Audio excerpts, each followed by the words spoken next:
हाँ जी, good morning बच्चों। Wave optics chapter के इम्पोर्टेंट पी वाइज क्यूज और न्यूमेरिकल्स कंसेप्चुअल क्वेश्चंस, उनका ये सेकंड पार्ट है। फर्स्ट पार्ट आपके साथ ऑलरेडी शेयर किया जा चुका है, तो डायरेक्टली सेकंड पार्ट पर जंप ना करें, पहले फर्स्ट पार्ट को अच्छे से देखें। इम्पोर्टेंट जितने भी फॉर्मूलाज हैं वो सब मैंने आपको फर्स्ट पार्ट में कराए थे। उनका यूज करते हुए ये आज हम न्यूमेरिकल करेंगे। शुरुआत कर रहे हैं यंग्स डबल स्लिट एक्सपेरिमेंट के न्यूमेरिकल्स के साथ। चलिए फर्स्ट न्यूमेरिकल पे आते हैं। In YDSE the ratio of slit width is 4:1। Find the ratio of intensity of maxima to minima. तो ये देखिए, यहाँ पर ये कल हमने ये फॉर्मूला किया था। दोनों जो स्लिट्स हैं उनकी इंटेंसिटी है I1/I2, उनकी विड्थ है W1/W2, और जो उनसे वेव प्रोपगेट कर रही है उनका एम्पलीट्यूड है। एक का एक का एम्पलीट्यूड A है, एक का एम्पलीट्यूड B है, इनके बीच में ये रिलेशन होता है। ठीक है, तो विड्थ की रेशो हमको 4:1 दी है, तो I1/I2 that will be equal to 4/1। I max by I min का ये फॉर्मूला था जो कल हमने किया था। ठीक है, अब यहाँ पर आपको I1/I2 की रेशो दे रखी है 4:1, तो इसलिए इसके न्यूमरेटर और डिनोमिनेटर को दोनों को मैं √I2 से जब मैं डिवाइड करूंगा तो ये इस तरह से कन्वर्ट हो जाएगा। ठीक है, अब नेक्स्ट स्टेप में मैंने I1 और I2 को एक ही अंडर रूट में लेकर आ चुका हूं, और यहां पर मैंने I1 और I2 की वैल्यू पुट कर देनी है। तो I1/I2 की जो रेशो है वो 4:1 है, तो वो न्यूमरेटर में भी और डिनोमिनेटर में भी मैंने वो वैल्यू पुट कर दी। तो ये 4/1 4 ही हो जाएगा। √4 से 2 आ जाएगा, 2 + 1 3 हो जाएगा, और डिनोमिनेटर में 1 हो जाएगा। इसको सॉल्व करोगे तो ये आ जाएगा आपके पास में 9:1। ठीक है, थोड़ा सा जो लेक्चर है वो फास्ट चलेगा, आप फटाफट स्क्रीनशॉट ले सकते हैं। फिर मैं नेक्स्ट न्यूमेरिकल कराने जा रहा हूँ।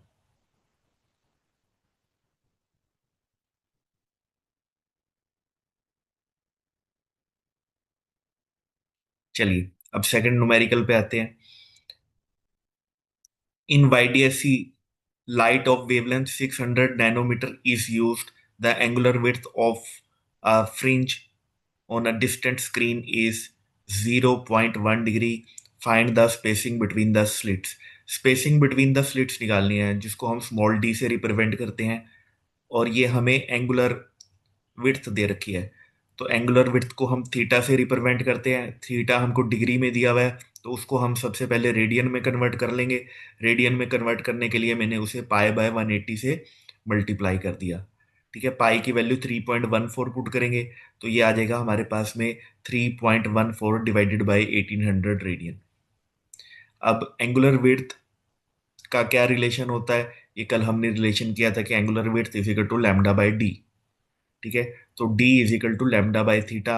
यहां पर हम वैल्यू पुट करेंगे और हमारे पास आंसर आ जाएगा। फटाफट इसका स्क्रीनशॉट लीजिए, नेक्स्ट न्यूमेरिकल पे आते हैं।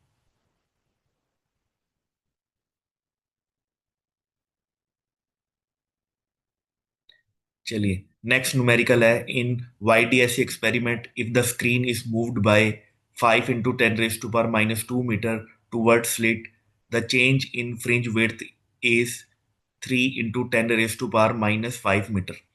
If the distance between slits is 10⁻³ metre, find wavelength of light। ठीक है, तो फ्रिंज विड्थ का जो हमारे पास फॉर्मूला है वो है lambda is equal to, sorry, beta is equal to λ/d/d।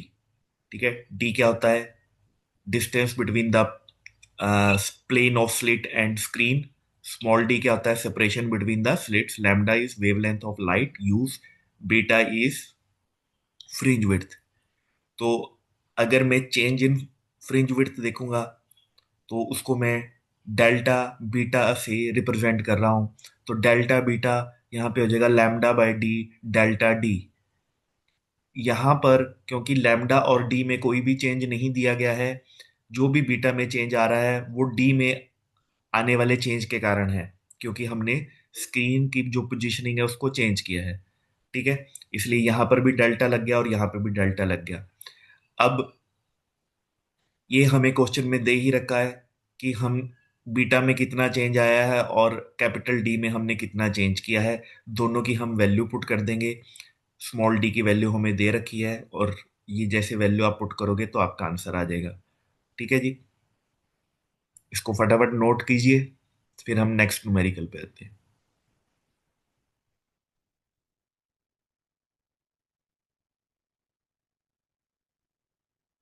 चलिए, अब नेक्स्ट न्यूमेरिकल है।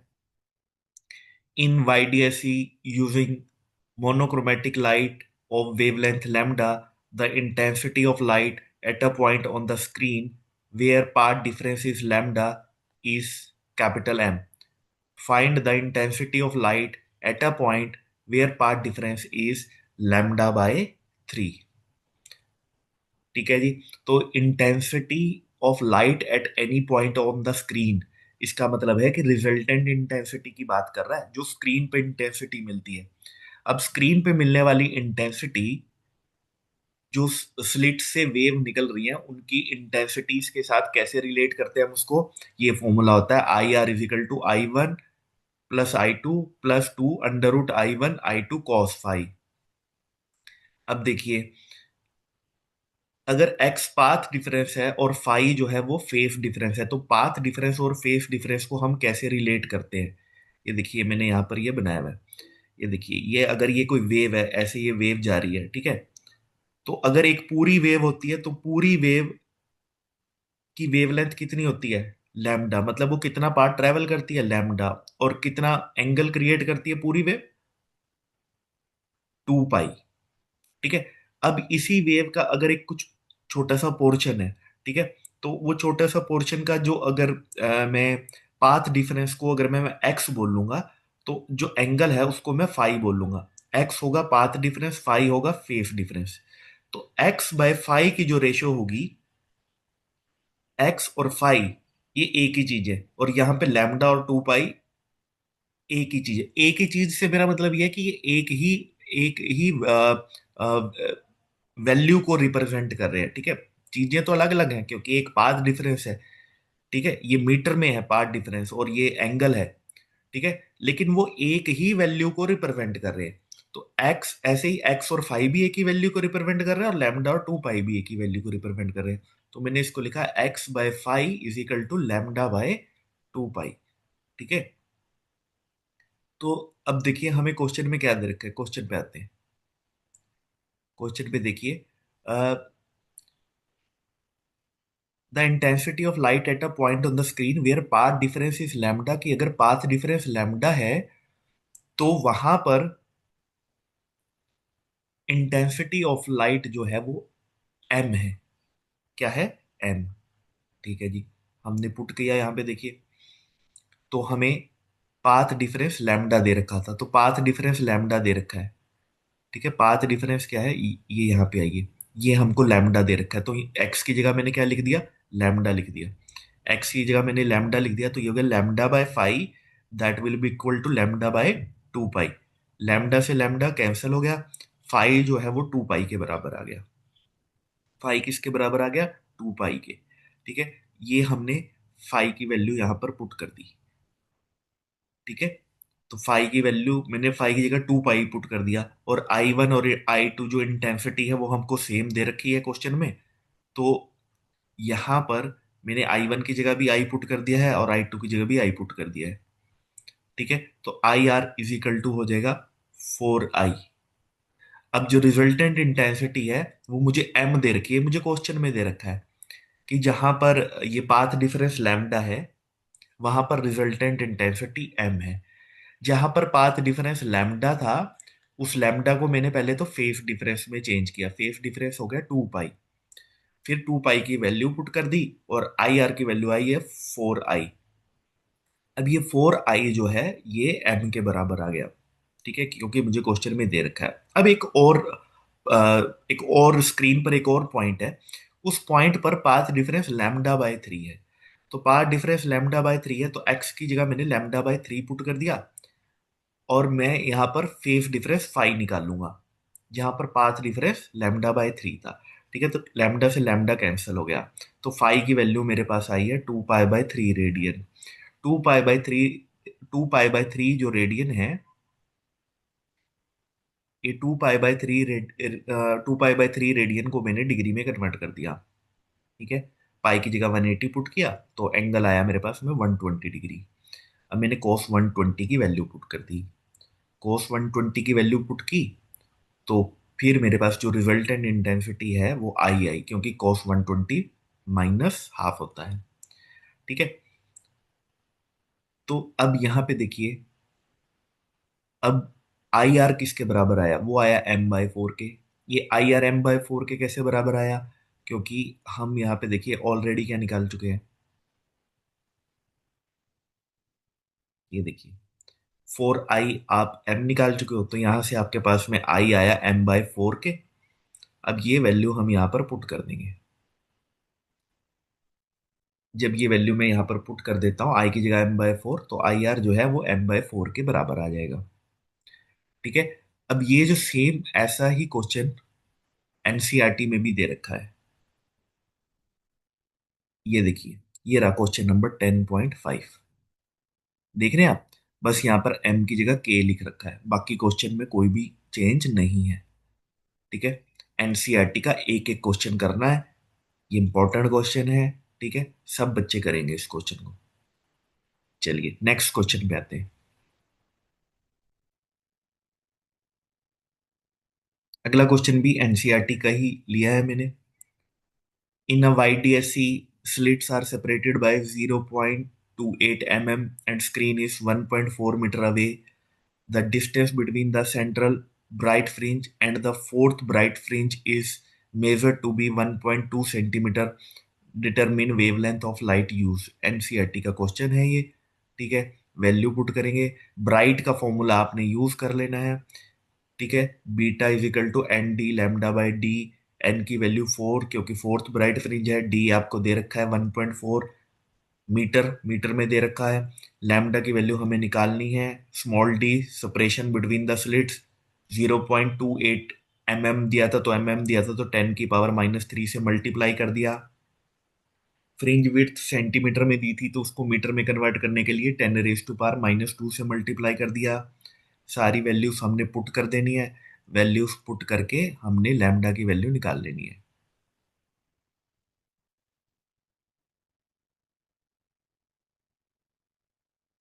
ठीक है जी, तो ये क्वेश्चन भी फटाफट नोट कर लीजिए। नेक्स्ट क्वेश्चन पे आते हैं।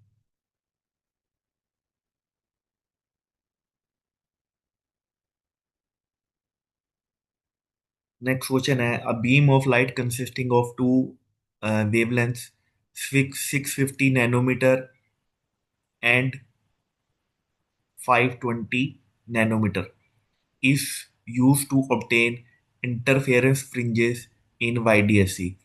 Find the distance of third bright fringe on the screen from the central maximum for wavelength 650 nanometer. तो हमें थर्ड ब्राइट फ्रिंज का सेंट्रल मैक्सिमम से डिस्टेंस निकालना है। फिर वही ब्राइट वाला फॉर्मूला हम यूज करेंगे।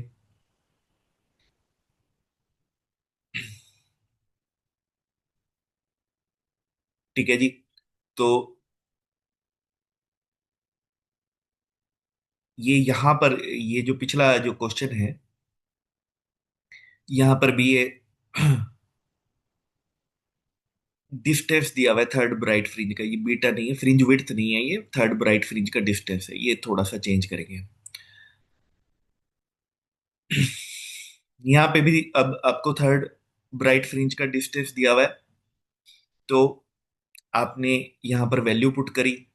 एन की जगह 3 पुट किया, लैम्डा की जगह 650 पुट किया। ये एनसीईआरटी का क्वेश्चन है, लेकिन इस क्वेश्चन में कैपिटल डी और स्मॉल डी की वैल्यू नहीं दे रखी थी, तो हमने जो आंसर है वो कैपिटल डी और स्मॉल डी की टर्म्स में ही आंसर निकाल दिया। ये नैनोमीटर में था, 650 नैनोमीटर, तो हमारा आंसर भी नैनोमीटर में ही आएगा। इसको नोट कर लीजिए। अब इसी का second part. What is the least distance from the central maxima where the bright fringes due to both the wavelength coincides. ठीक है, अब लीस्ट डिस्टेंस निकालना है सेंट्रल मैक्सिमा से जहां पर दोनों ब्राइट फ्रिंजेस जो अलग अलग वेवलेंथ है, क्योंकि देखिए हमें क्वेश्चन में दो वेवलेंथ दे रखी है। देखिए जरा क्वेश्चन को ध्यान से देखिए, एक 650 नैनोमीटर है और एक 520 नैनोमीटर है। तो जब दो वेवलेंथ की लाइट है तो फिर इनकी जो फ्रिंजेस की जो पोजीशनिंग है वो भी अलग अलग होगी। ठीक है, तो हमने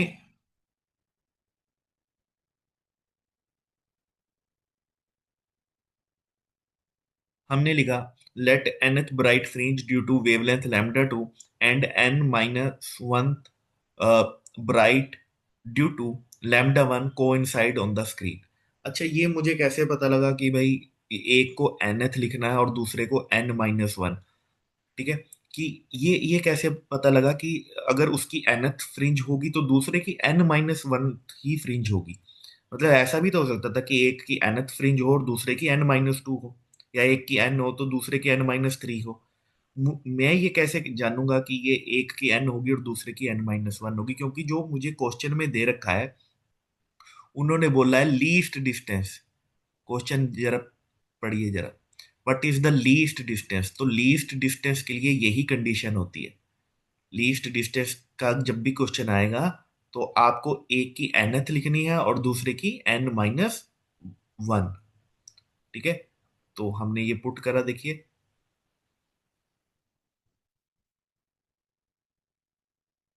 तो ये हो गया n lambda two is equal to n minus one lambda one. n की वैल्यू हमको दे रखी है। ठीक है, एक की 520 नैनोमीटर है, दूसरे की 650 नैनोमीटर है। नैनोमीटर लिखने की जरूरत नहीं है, मतलब 10⁻⁻⁹ से मल्टीप्लाई करोगे भी तो वो भी दोनों तरफ से वो कैंसल आउट हो जाएगा। n की वैल्यू आपके पास में 5 आ जाएगी। फिर आप उसको यहाँ पर पुट कर दोगे, क्योंकि जब हम 520 वेवलेंथ ले रहे हैं तभी तब के लिए वो n है। ठीक है, अगर आप सिर्फ 650 लोगे तो आपको n माइनस वन यानी फोर पुट करना पड़ेगा यहाँ पे। ठीक है, तो लेकिन हमने, क्योंकि अगर मैंने 520 लिया तो मैं n पुट करूंगा, अगर मैंने यहाँ पर 650 लिया होता तो मैं फोर्थ लेता, क्योंकि उसकी n माइनस वन है ना।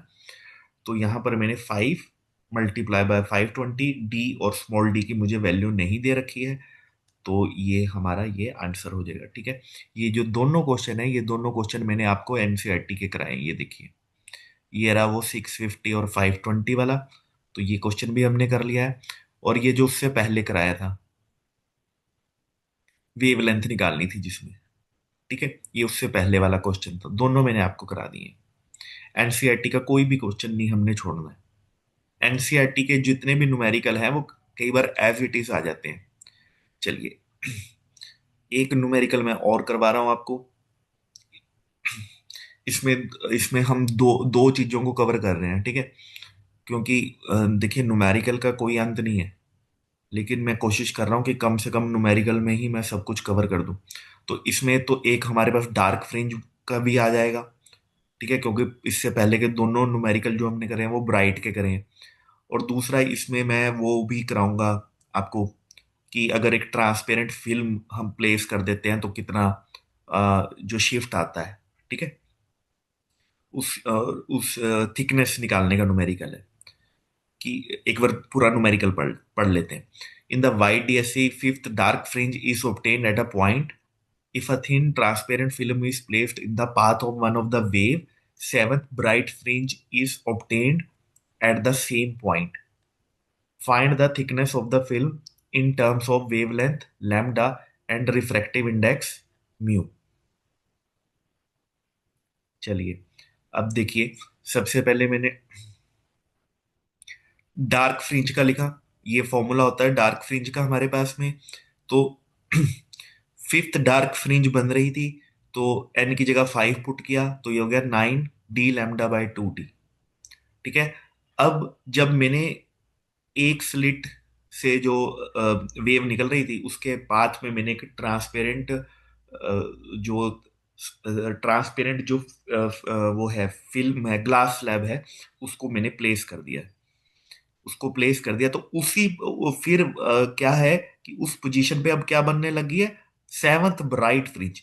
तो अब ब्राइट वाला फॉर्मूला मैंने यहाँ पे पुट कर दिया। ठीक है। तो शिफ्ट कितना आया, शिफ्ट कितना आया, ये 7 d लैम्डा बाय डी में से ये आपने माइनस कर दिया, और जब ये आपने माइनस कर दिया तो ये इतना आपके पास में शिफ्ट आ गया। ठीक है। अब ये जो शिफ्ट आ गया है, अब ये कल मैंने आपको फॉर्मूला करवाया था।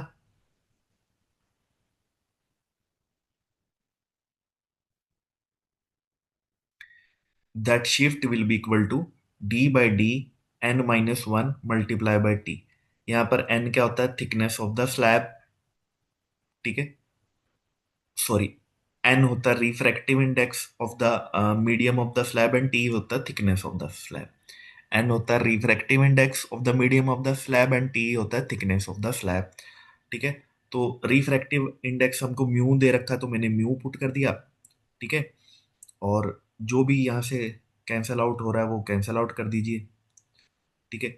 लैम्डा और म्यू की मुझे वैल्यू नहीं दी है, तो मेरा फाइनल आंसर जो है वो लैम्डा और म्यू की टर्म्स में, अगर वैल्यू दी होती तो फिर मैं वो वैल्यू पुट कर देता, फिर उसमें आंसर आ जाता मेरा। ठीक है जी।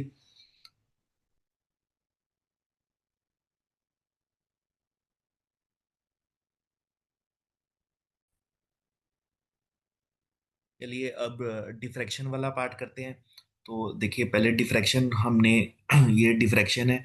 ठीक है। डिफ्रैक्शन में इंपॉर्टेंट जो टर्म्स आएंगी उनके बारे में आपको पता होना चाहिए। इसमें एक सिंगल स्लिट होती है, तो ये स्लिट की जो विड्थ है वो उसको हम ए से डिनोट करते हैं। जो डी होता है that is the distance between the slit and the screen. D वही है जैसे यंग डबल स्लिट एक्सपेरिमेंट में भी डी इसी डिस्टेंस को कहते थे। बस यहाँ पे एक स्लिट है, वहां पे दो स्लिट्स होती थी। ठीक है। और वहां पे हम ब्राइट और डार्क फ्रिंजेस की बात करते थे, यहाँ पर हम किसकी बात करते हैं, secondary minima and secondary maxima. ठीक है। और दूसरा जो है ये ग्राफ, ये भी आपने करना है। अब आप इसमें आपको ये भी पता होना चाहिए कि अगर हम, क्योंकि हमें ये वाला क्वेश्चन भी आ सकता है कि इसमें यंग डबल स्लिट एक्सपेरिमेंट में और जो डिफ्रैक्शन है इसमें डिस्टेंस, सॉरी डिस्टेंस कह रहा हूँ, इसमें डिफरेंस, इनमें इन दोनों में डिफरेंस का क्वेश्चन भी आ सकता है। तो हमें एक टेबुलर फॉर्म में एक टेबल बना के आपको दोनों में डिफरेंस लिखना है। तो आप ये भी उसमें शो कर सकते हो कि देखिए कि वहां पर सारी ब्राइट और डार्क फ्रिंजेस जो थी वो सेम इंटेंस, जितनी भी ब्राइट फ्रिंजेस होती थी सारी ब्राइट फ्रिंजेस सेम इंटेंसिटी की होती थी। कल मैंने उसका ग्राफ बनाया था ना, 4i जो थी इंटेंसिटी रखी थी मैंने सारी ब्राइट फ्रिंजेस की। लेकिन आप ये देखिए यहाँ पर जो सेंट्रल है उसकी ब्राइटनेस जो है वो सबसे ज्यादा होगी, उसकी इंटेंसिटी सबसे ज्यादा होगी, और धीरे धीरे इंटेंसिटी जो है वो कम होती जाएगी। ठीक है। और जो उसमें उसमें सेंट्रल ब्राइट फ्रिंज और उसके सेंट्रल ब्राइट फ्रिंज के सराउंडिंग में जितनी भी फ्रिंजेस है सबकी विड्थ सेम होती थी। लेकिन यहाँ पर जो सेंटर वाली होगी ना, इसकी विड्थ डबल होती है। ठीक है। सेंटर वाली की विड्थ जो है वो डबल होगी। ठीक है। तो ये वाला काम मैंने आपको दिया है, दोनों का जो डिफरेंस का टेबल है ना वो आपने करना है। ठीक है। चलिए इसके सीधा इसके न्यूमेरिकल करते हैं। अब न्यूमेरिकल करने से पहले मैं एक बार आपको फॉर्मूला दिखा देता हूँ इसके। यहाँ पर फॉर्मूलाज जो है वो एक तो यहाँ पर हम मिनिमा और मैक्सिमा बोलते हैं। मिनिमा की पोजीशन निकालने के लिए ये फॉर्मूला है A sine theta is equal to N lambda. और मैक्सिमा की, सेकेंडरी मैक्सिमा की पोजीशन निकालने के लिए ये वाला फॉर्मूला है, इनको नोट कर लीजिए। सेंट्रल मैक्सिमा की विड्थ निकालने का ये फॉर्मूला है, और अगर उसकी एंगुलर विड्थ निकालनी होगी वो 2 थीटा से हम निकाल लेंगे। ठीक है। और थीटा की वैल्यू लैम्डा बाय ए से निकाल लेंगे। जैसे YDSC में हम उसको लैम्डा बाय डी से निकालते थे ना, यहाँ पे लैम्डा बाय ए से निकाल लेंगे, ठीक है। तो ये इसके साथ एसोसिएटेड जितने भी फॉर्मूलाज हैं वो मैंने आपको लिखवा दिए। चलिए अब इस पर न्यूमेरिकल करते हैं। तो ये रहा हमारे पास पहला numerical. A monochromatic light, a monochromatic light of wavelength 6000 Armstrong is incident on a single slit of width 0.01 mm। यानी कि ये विड्थ दे रखी है आपको, ए दे रखा है। If the diffraction pattern is found at the focus of convex lens of focal length 20 centimetre, find the width of the central maxima. तो width of the central maxima का फॉर्मूला मैंने आपको लिखवा दिया है, 2 लैम्डा डी बाय ए, ठीक है। तो यहां पर हम वैल्यू पुट करेंगे। लैम्डा दे रखा है हमको, डी भी दे रखा है और ए भी दे रखा है, ठीक है। फोकल लेंथ दे रखी है लेकिन उसका कोई यूज आएगा नहीं, इस फोकल लेंथ का कोई यूज आएगा ही नहीं, क्योंकि जो फॉर्मूला है वो है 2 लैम्डा डी बाय ए।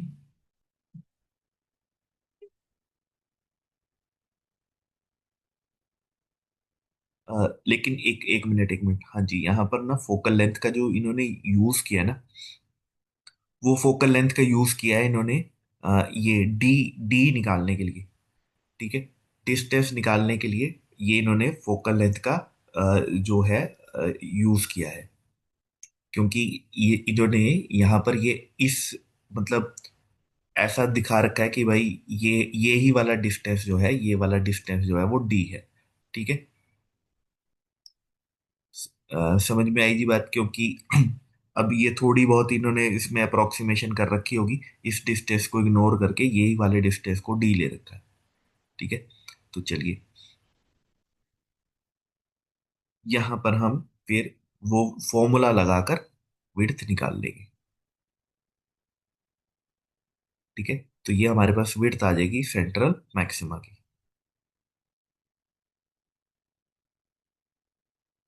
चलिए नेक्स्ट क्वेश्चन करते हैं।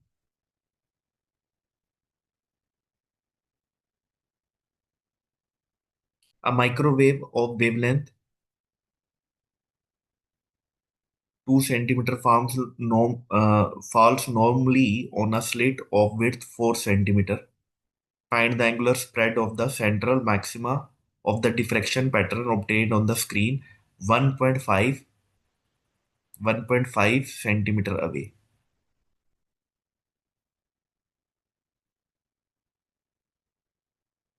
अब लैम्डा हमको 2 सेंटीमीटर दे रखा है, ए हमको 4 सेंटीमीटर दे रखा है। सेंट्रल मैक्सिमा की विड्थ निकालनी है। अब देखो सेंट्रल मैक्सिमा की विड्थ जो है मैंने आपको बताया ना अभी, कि वो 2 थीटा होगी। 2 थीटा कैसे होगा, क्योंकि ये देखिए यहाँ पर फर्स्ट मिनिमा है, तो सेंट्रल मैक्सिमा से फर्स्ट मिनिमा का जो जो एंगुलर पोजीशन है वो है थीटा। ऐसे ही दूसरी तरफ का जो फर्स्ट मिनिमा है उसकी भी एंगुलर पोजीशन है थीटा, ठीक है।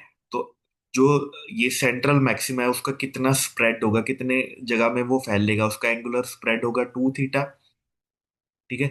तो कंडीशन फॉर मिनिमा क्या होती है, ए साइन थीटा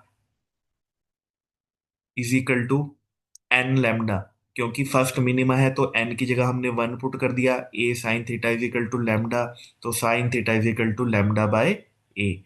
यहाँ पर हमने वैल्यू पुट कर दी, sine theta is equal to lambda by A put कर दिया जब,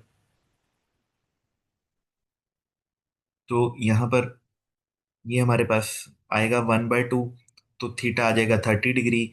एंगुलर जो स्प्रेड होगा वो 2 × 30 60 डिग्री आ जाएगा।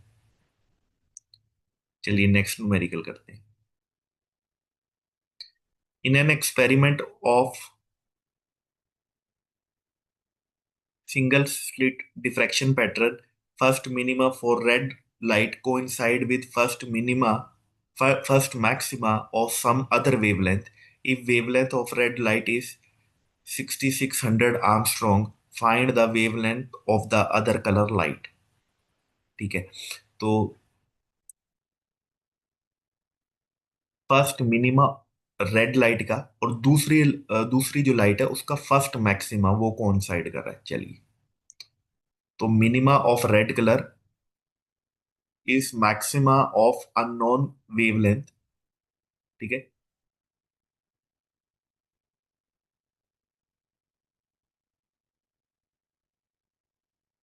ठीक है जी। तो ये हो जाएगा lambda red multiply by N, क्योंकि मिनिमा की कंडीशन है एन लैम्डा और मैक्सिमा की एन प्लस 1/2 लैम्डा। ठीक है। अब लेकिन इसका लैम्डा मुझे पता नहीं है, कोई अननोन कलर है। ठीक है। तो यहां पर हमने एन की जगह 1 पुट कर दिया। एन की जगह 1 क्यों पुट किया? क्योंकि फर्स्ट ही मिनिमा है और फर्स्ट ही मैक्सिमा है। पहला ही मिनिमा है और पहला ही मैक्सिमा है, तो दोनों जगह आपने 1 पुट करना है। ठीक है। अदरवाइज जो भी दिया होता आपको, जैसे बोला होता कि थर्ड मैक्सिमा है फिफ्थ मिनिमा है, तो आप वो वही वैल्यू पुट कर देते। अब मुझे दोनों जगह 1 1 दिया है। रेड का भी फर्स्ट मिनिमा है और जो वो दूसरी लाइट है उसका भी फर्स्ट ही मैक्सिमा है। तो दोनों जगह हमने एन की वैल्यू 1 पुट कर दी। और यहाँ पे हमने अननोन जो लाइट है उसकी वेवलेंथ हमने निकाल लेनी है। ठीक है। ये आ जाएगी मेरे पास 4400 Armstrong.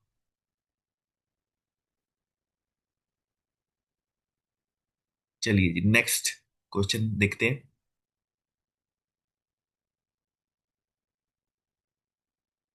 The first diffraction minimum due to the single slit diffraction is seen at theta is equal to 30 degree for a light of wavelength 5000 Armstrong falling perpendicularly on the slit. Find the width of the slit. तो slit की width निकालनी है। nth order का minima के लिए जो हमारे पास formula है वो है a sin theta is equal to N lambda. एन की वैल्यू हमको 1 दे रखी है, हमने यहाँ पर वैल्यू पुट कर देनी है। और a की वैल्यू हमने को निकालनी थी, वो हमने निकाल ली। लास्ट में एक दो न्यूमेरिकल और रह गए हैं। जैसे यहाँ पर ये देखिए, ये दे रखा है इन्होंने, monochromatic light of wavelength 589 nanometre is incident from air on a water surface. What are the wavelength, frequency and speed of the reflected and refracted light? Refractive index of water हमको 1.33 दे रखा है। देखो एयर में जो wavelength है वो तो दे ही रखी है, वो है 589 नैनोमीटर। अब फ्रीक्वेंसी जो होती है वो स्पीड अपॉन में वेवलेंथ के बराबर होती है। लाइट में की जो स्पीड है एयर में, वो हम लेंगे 3 × 10⁻⁸ उसको आप लैम्डा से हम डिवाइड कर देंगे तो हमारे पास में फ्रीक्वेंसी आ जाएगी। ठीक है। वेवलेंथ अगर, अब ये देखो लाइट की जो एयर में वेवलेंथ भी हम निकाल चुके हैं, स्पीड हमको पता ही है 3 × 10⁸ और फ्रीक्वेंसी भी निकाल चुके हैं। ठीक है। तो जो रिफ्लेक्टेड लाइट है उसके तीनों पार्ट हमने कर लिए हैं।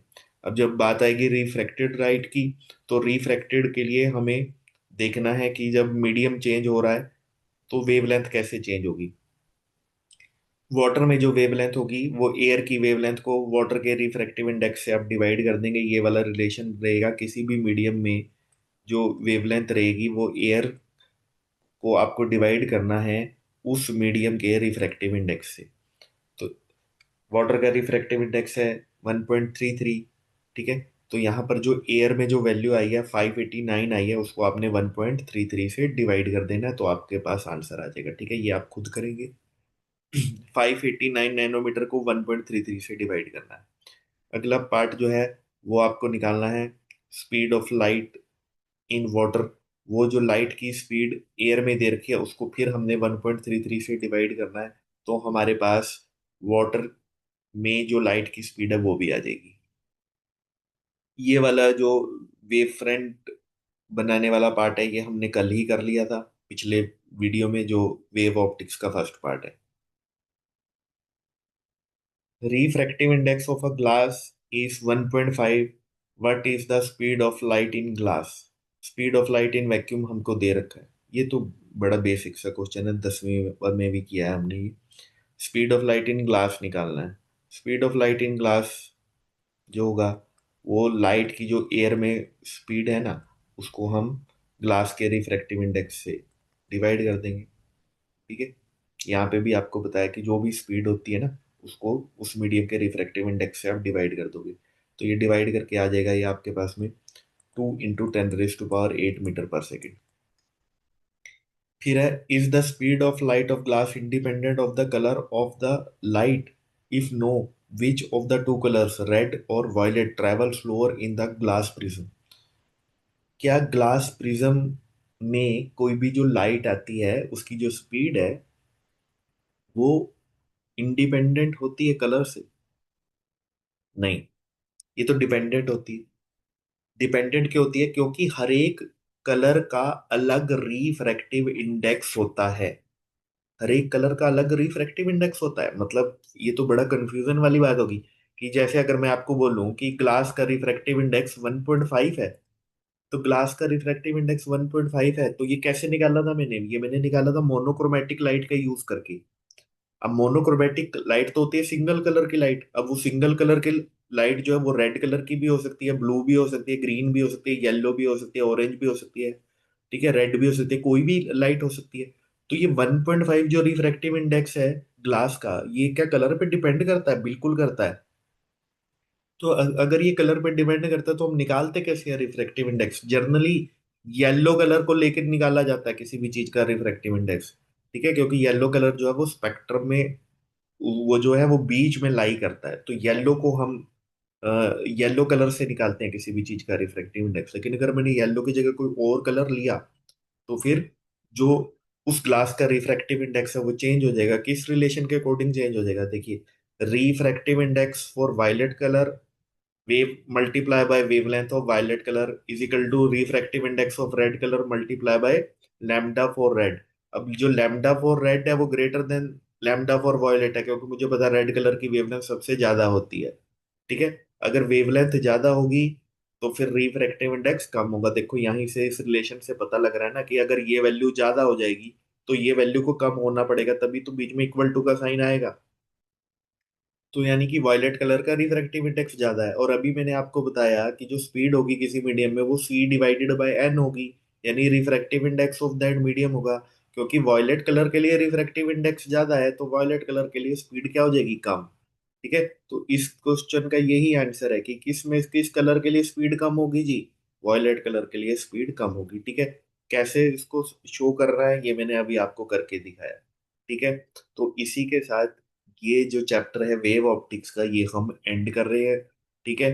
तो बच्चों, अब आपने पूरी मेहनत से इसको चैप्टर को प्रिपेयर करना है। एक वीडियो बनाने में मुझे कम से कम 3 या 4 घंटे लगते हैं, ठीक है। पहले सब कुछ लिखो, उसके बाद रिकॉर्डिंग करो। 1 घंटे की तो रिकॉर्डिंग ही होगी है।